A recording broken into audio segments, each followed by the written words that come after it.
Ọmọ pé tèmi àti tá bá ti ṣe wedding, kò sí nǹkan tí mọ́mí àbí dáadé anybody lè sọ sí. I don't understand. But you told me you love me. I said I loved you, right? Loved. You're my life. You're my everything. Go!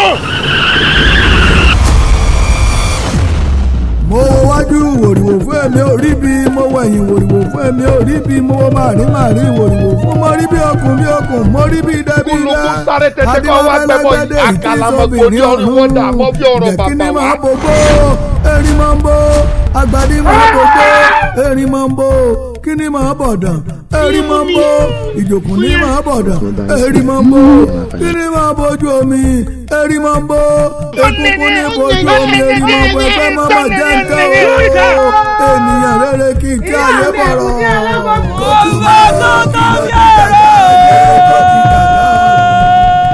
Arọ gidi gba dòdò a máa bódò lọ.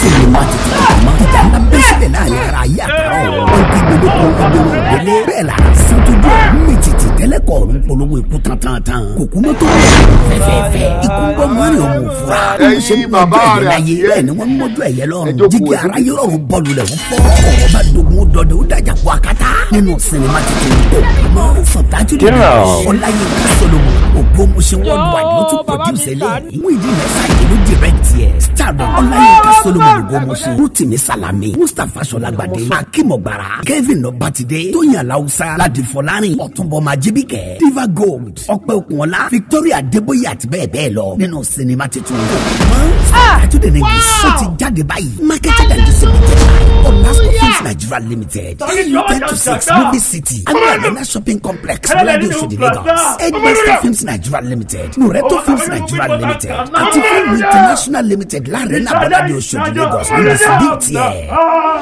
Ọmọ tó mẹ́la olóhùn mẹ́la kàtàkàtà ìgbà ẹṣin tó fẹ́ dènà dọ́wọ́ ó ṣeré. Sinimá tuntun Kokumo ó ní kílámù sensational ó dramatic àwọn tó wò ní ẹgbàá bẹ́ẹ̀.